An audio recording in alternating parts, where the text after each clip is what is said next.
A gente vai começar então aí o processo de conversão de unidades de medida.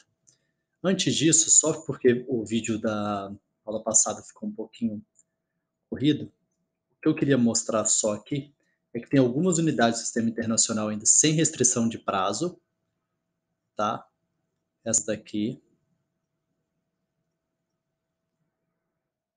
E algumas unidades fora do SI que foram admitidas temporariamente. Então a gente tem aqui, ó, atmosfera, bar, tá? Nó, hectare, a gente tem que falar que é uma medida que a gente vai usar muito. Então, são algumas medidas fora que usa.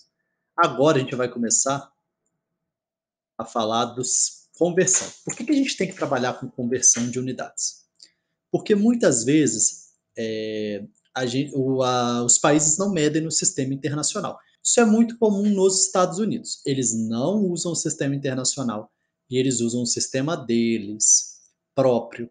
Então a gente precisa fazer processo de medição porque muitas vezes, hoje não, porque muitos equipamentos, mesmo feitos nos Estados Unidos, eles têm as medidas na escala deles para comprar ou na escala do sistema internacional, mas antigamente não tinha, então a gente precisava aprender a converter. Em algumas situações, então, a gente vai precisar converter. Como? Alguns instrumentos fornecem, como eu já disse, no sistema inglês.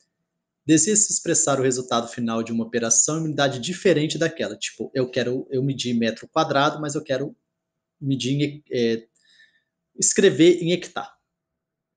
A necessidade de efetuar cálculo envolvendo duas medidas com unidades diferentes, ou seja, diâmetro em centímetro e espessura da casca em milímetros. Isso é muito comum. Quando a gente chegar no capítulo de diâmetro, vocês vão entender que casca sempre vai ser dada em milímetro.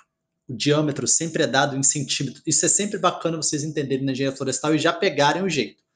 Tipo, altura sempre é em metros. Volume sempre é metro cúbico. Diâmetro sempre é em centímetro. Espessura da casca é dada em milímetro. Tá? Para vocês já irem pegando aí no decorrer. Então a gente tem aqui, ó, 1 centímetro é 10 milímetros, lembra, ó, centímetro, milímetro na escala. Então, um foi para frente, subiu 10. 1 metro é 100 centímetros. 1 hectare é 10 mil metros quadrados. Tá? Isso aqui é muito importante que vocês aprendam, tá? Essa eu acho que de todas aqui é a mais importante que vocês aprendam, porque a gente vai trabalhar muitas vezes com hectare.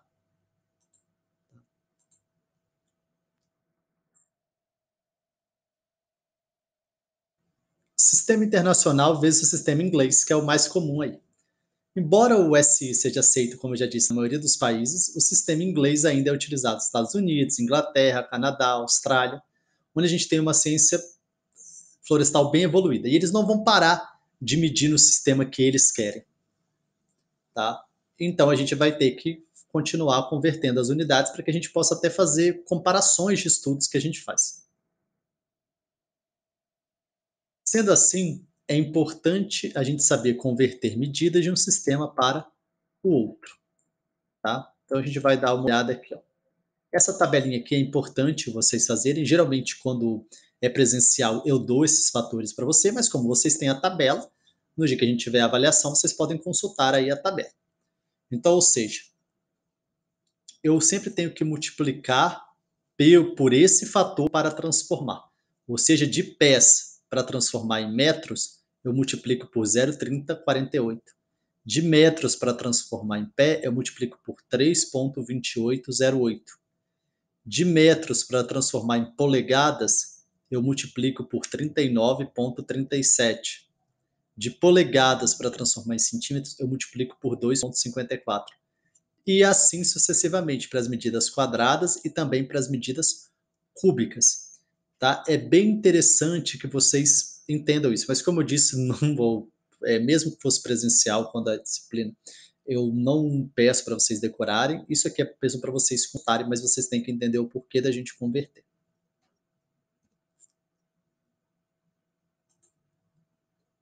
Vou falar um pouquinho então dos erros de medição. Tá? Em geral, toda grandeza física tem um valor verdadeiro. O valor verdadeiro, então, é o exato valor da grandeza. Consequentemente, o erro é o quê? É a medição entre o valor medido e o valor exato, ou seja, o valor medido e o valor real. Isso é erro. Então, quando a gente perguntar o que é erro, vocês digam, é a diferença entre o valor real e o valor medido. Assim sendo, quanto maior a incerteza, maior vai ser o erro. Ou seja, quanto um valor medido estiver mais errado em relação ao valor real, o erro vai ser maior. A não observância dessas coisas acarreta 3 tipos de erro. Eu tenho erros aleatórios, erros sistemáticos e erros grosseiros. O primeiro deles, o erro aleatório, é resultante de variações que ocorrem no ambiente. Lembra lá em experimentação? Existem coisas que são aleatórias ao ambiente. Não consigo controlar. Isso acontece também no processo de medição. Então, como exemplo aqui, eu tenho uma corrente de ar quando está realizando uma medida de massa em uma balança muito sensível. Eu dei, como a gente não fez essa prática de laboratório, mas quando eu levo para vocês em tecnologia da madeira, a balança é muito sensível. Para quem trabalha aí nessa área, sabe. E aí qualquer coisa interfere. Isso é muito comum. Mas esse exemplo aqui, ele está dando tipo um exemplo de campo, quando você tem que medir em campo. E isso interfere muito. Ar-condicionado interfere, tudo vai interferir. A gente tem erros sistemáticos, que têm causas diversas e influem na medida sempre no mesmo sentido, para mais ou para menos em relação ao verdadeiro valor da grandeza. Exemplo, a falta de calibração. Então é sempre interessante, o que é esse? É sempre interessante que você entenda que tem equipamentos que têm que ser calibrados, tem equipamentos que não precisam ser calibrados. Então primeiro passo que você tem que fazer quando você pega um equipamento para medir ele corretamente é saber como ele funciona. Então você tem que pegar o manual, ler, tem equipamento que tem que ser calibrado antes, tem que ser equipamento que tem que ser calibrado depois. Isso aqui também pode acontecer de você ter, vamos supor, um equipamento que veio errado de fábrica. Em vez da medida, vamos supor, ser 10 centímetros, sem querer na fábrica veio 11. Veio no lugar de 10, mas é 11. Aí você conferiu e não é mais 10. É 11. Então esse 1 ele vai interferir em todas as coisas que foram medidas com aquele aparelho. Isso é o que a gente chama de erro sistemático. Já erros grosseiros, eles não são ditos muito erros, são considerados enganos que o operador comete por não saber usar o equipamento, por não saber fazer o cálculo direito. Tá? Então é como se fosse um erro do operador. Os erros mais comuns que a gente tem é o aleatório, aquele que vai acontecer por causa do ambiente, e o erro sistemático, que é porque não calibrou o equipamento veio com uma medida errada, o equipamento tem problema na hora a escala está ruim de ver, tá? Então tem tudo isso. E para dar uma observada, a gente tem aí a questão da exatidão e precisão de uma medida. Tá? O que é ser exato e o que é ser preciso? Exato é um conceito qualitativo e refere-se a quantos valores se aproximam do verdadeiro valor da grandeza. Quanto maior é a exatidão, mais próximo está do verdadeiro valor. A precisão também é um conceito qualitativo e é usado para caracterizar a magnitude dos erros, ou seja, quanto que é a diferença entre o valor real e o valor medido. Quanto maior a magnitude, maior a precisão. Então, para facilitar e vocês entenderem, eu vou fazer uma demonstraçãozinha aqui do seguinte. Eu tenho esse alvo e a gente quer acertar aqui. Tá? Então, ou seja, todos os dados acertaram no valor que a gente quer, que é o valor real. Então, logo aqui eu tenho. Ele é exato e ele também é preciso, porque todos estão aqui no meio. Porém, pode acontecer o seguinte, tá vendo? Todos estão no mesmo lugar, mas o nosso alvo era o centro, que era o valor exato. Ou seja, então, com certeza aqui é inexato, mas foi preciso, porque o erro foi bem pequeno em relação aqui a todo mundo. Então, aqui a gente tem um caso de ser preciso, mas não ser exato. Então, ou seja, lembra, você pode fazer um erro grosseiro. O cara pode achar que está medindo certo, mas na verdade ele está usando o equipamento errado. Então, ele está sendo muito preciso, ele está encontrando valores próximos, assim, de várias medições que ele está fazendo, mas não é o valor real.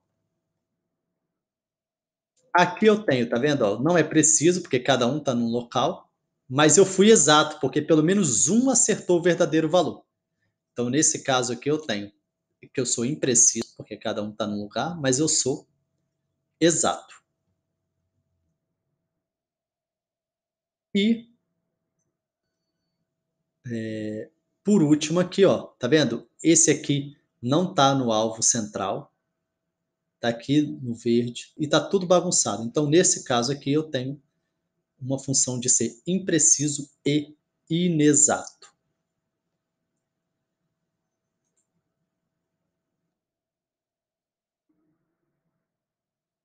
Então,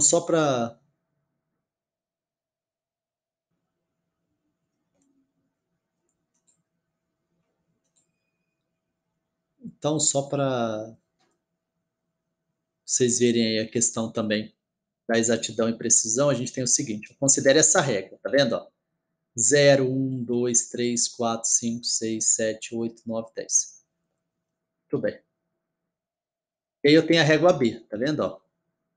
Onde é que eu consigo ser mais preciso? Aqui, tá? Por quê? Porque eu sei, ó, que daqui a aqui eu tenho 5 milímetros e assim sucessivamente. Aqui eu não sei exato que valor é esse aqui. Tá vendo? Isso aqui é um ponto que a gente vai ver para frente, que a gente chama de algarismos significativos, mas eu vou deixar aí para a próxima aula, para o próximo vídeo.